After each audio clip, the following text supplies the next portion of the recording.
में बाढ़ बारिश की वजह से हालात बेहद गंभीर दिख रहे हैं। शिवसागर और गोलाघाट इलाके में जबरदस्त तबाही की तस्वीरें सामने आ रही है। बताया जा रहा है कि अब तक मरने वालों की संख्या 70 पार कर चुकी है। जानकारी के मुताबिक असम के 4 जिलों में बाढ़ ने भयंकर तबाही मचाई। 7 राज्यों के 3 लाख से ज्यादा लोग इससे प्रभावित हुए हैं। सबसे डरावनी बात यह कि अगले 3 दिनों तक भारी बारिश का अलर्ट जारी किया गया है, यानी कि फौरी तौर पर राहत मिलते हुए नहीं दिख रहे हैं। इन सबके बीच नवभारत की टीम असम के शिवसागर पहुंची। बाढ़ ने यहां जबरदस्त तांडव मचाकर रखा है। टाइम्स नाम नवभारत के सहयोगी गौरव श्रीवास्तव जब ग्राउंड जीरो पर पहुंचे तो वहां जमीन तलाशना एक बड़ी चुनौती बन गई। हर तरफ पानी भरा हुआ था। अब लोग इस तबाही के उतरने का इंतजार कर रहे हैं ताकि असल बर्बादी का हिसाब लगाया जा सके। फिलहाल स्थिति क्या है, ये रिपोर्ट में समझिए। असम का शिवसागर जिला जो कि बाढ़ से सबसे ज्यादा प्रभावित है और इसका ये गांव दिनांकर जहां पर अंदर पूरा जो गांव है वो अभी भी जलमग्न है और लोगों का तमाम सामान गृहस्थी डूबी हुई है। और जहां पर लोगों को अपने सामान बचाने के लिए और खुद की आवाजाही के लिए इस तरह की खुद की बनाई हुई जो लकड़ी की नाव है इनका इस्तेमाल कर रहे हैं और उनके तमाम मवेशी जानवर घर की तमाम गृहस्थी जो है वो फंसी पड़ी है। कहीं पर केलों के तनों की नाव बनाकर और कहीं पर इस तरह की लकड़ियों की नाव बनाकर लोग फिलहाल आवाजाही कर रहे हैं। आगे हम चलेंगे और कुछ दिखाने की कोशिश करेंगे कि आखिर गांव में यहाँ पर क्या हालात बने हुए हैं। और ऐसे ही शिवसागर के तमाम हिस्से जो कि पिछले 1 हफ्ते में आई हुई जबरदस्त बाढ़ और फ्लैश फ्लड की वजह से बर्बाद हुए हैं, वहां लोगों की जिंदगी कितनी मुश्किल हो चुकी है।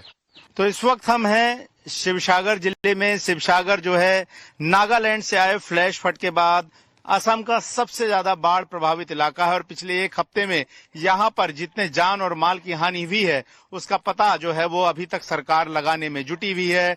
इलाके में लंबे समय से बिजली कटी हुई है। लोग अपने घरों से बाहर सड़कों पर मौजूद हैं और इस वक्त टाइम्स नाउ नवभारत देश का वो पहला चैनल है जो इन सुदूरवर्ती इलाकों में भारत के ही इस पूर्वोत्तर राज्य के इस इलाके में जहां भारत के लोग बाढ़ की इस विभीषिका से जूझ रहे हैं वहां पर इस कवरेज के लिए लोगों के दुख के साथ जुड़ने के लिए फिलहाल पहुंचा है। और आप इस वक्त फ्रेम में जो ये विशाल जलराशि देख रहे हैं दरअसल ये सारे रिहायशी गांव हैं, इलाके हैं, यहाँ पर लोगों की गृहस्थी है। लेकिन फिलहाल अगर आप देखें तो यहाँ सब कुछ जो है पानी में पूरी तरह से डूबा हुआ है। और जिस तरह की नाव में हम सफर करके आपको ये दिखाने की कोशिश कर रहे हैं, ये महज लकड़ी के तने से पेड़ के तने से बनी हुई एक काम चलाऊ नाव है। लेकिन हम कोशिश करेंगे कि जितना हो सके उतनी समस्याएं और लोगों की दिक्कतें आपको कैमरे के सामने रखकर ये दिखा सकें कि किस तरीके से लोगों को अभी भी मदद की जरूरत है। हालांकि देश भर से तमाम लोग जो हैं वो रिलीफ फंड लेकर यहाँ पर पहुंच रहे हैं। सरकार जो है वो लगातार आपदा कोष से जो है यहाँ पर राहत सामग्री भेज रही है। लेकिन अभी भी लोगों के पास यहाँ पर पानी, भोजन, बेसिक दवाइयां, साफ बिस्तर की कमियां हैं क्योंकि जिस तरीके से पानी आया उसके बाद लोगों की पूरी गृहस्थी डूब गई। उनके पास पहनने के लिए कपड़े तक नहीं बचे और अब एक ही कपड़ों में कई दिनों से लोग यहाँ पर जो हैं अपना गुजारा कर रहे हैं। और देखिए ये लोगों का जो पूरा घर है वो धीरे धीरे अब यहाँ से पानी उतरता हुआ नजर आ रहा है। लेकिन इन्हीं पानी के जरिए जो है इस लोगों को यहाँ से धीमे धीमे करके यहाँ से फिलहाल निकलना पड़ रहा है और लोगों की दिक्कतें हैं। लोग अपने जरूरी सामान लेकर जितना निकल सकते हैं निकल रहे हैं। जिनके पास दूसरा माला था वहां पर लोग जो है शिफ्ट कर गए, लेकिन सारे जरूरी सामानों को, अपनी सारी गृहस्थी को वो इस पानी से नहीं बचा सके। और आप जो पूरा पानी देख रहे हैं इससे भी कई गुना ज्यादा पानी जो है वो इस इलाके में कई जगहों पर भरा हुआ था। और फिलहाल हालात ऐसे हैं कि लोगों को अब इस बात की प्रार्थनाएं करनी पड़ रही हैं कि अब और बारिश ना हो और खास करके नागालैंड के जिस इलाके से यहाँ पर पानी आया है वहां पर किसी तरह के फ्लैश फ्लड या तेज बारिश की वजह से यहाँ पर पानी ना आए। और ये इलाका आप देखिए पूरी तरह से जलमग्न और विशाल जलराशि आपको जगह जगह देखने को मिल रही होगी और पूरे बाढ़ के इलाके से फिलहाल ये इलाका ग्रस्त नजर आ रहा है। तो हम आपको और भी तस्वीरें जो है वो शिवसागर जिले से फिलहाल यहाँ पर दिखाएंगे।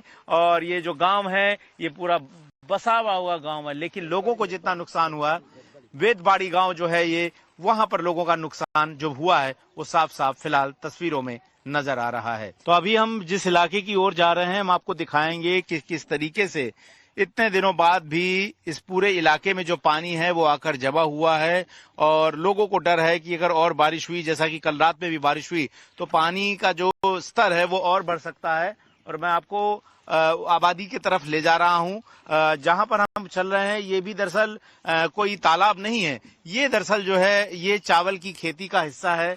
चावल के खेत लोग यहाँ पर अपनी आजीविका के लिए जो है अपनी रोज पेट भरने के लिए बोते हैं। और आप जो ये बांस के टुकड़े देख रहे हैं ये दरअसल खेतों का विभाजन, लेकिन आप देखिए घर यहाँ पर मकानों में किस तरीके का पानी जो है वो भर रहा है। और हम लोगों के घरों के इलाके के अंदर से आप देखिए किस तरीके से नाव से यहाँ पर गुजर रहे हैं और कितना पानी अभी भी घरों में है।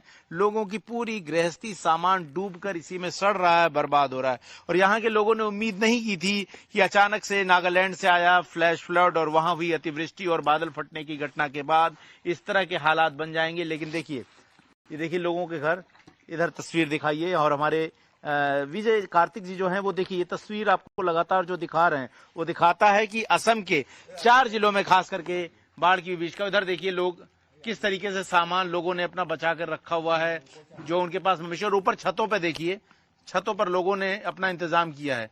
जिनके पास मजबूत छतें हैं वो ऊपर शिफ्ट कर गए हैं, वो अपना सामान बचा सके हैं। लेकिन दूसरी तरफ यहाँ पर आप जितना हालात देखेंगे, सारे घर जो हैं फिलहाल आपको पूरी तरह से पानी में डूबे हुए नजर आ रहे हैं। और इस वक्त हालात ये हैं कि लोगों के पास सवाल यही है कि अब वो किस तरीके से अपनी गृहस्थी को दोबारा शुरू कर सकेंगे। जो सामान उनके बर्बाद हो गए वो दोबारा कैसे वो जुटा पाएंगे, क्योंकि पानी में भीगे हुए बहुत सारे सामान जो हैं वो फिलहाल लोगों के पूरी तरह से खराब हो चुके हैं। वीडियो कार्तिक के साथ मैं गौरव श्रीवास्तव, टाइम्स नाउ भारत।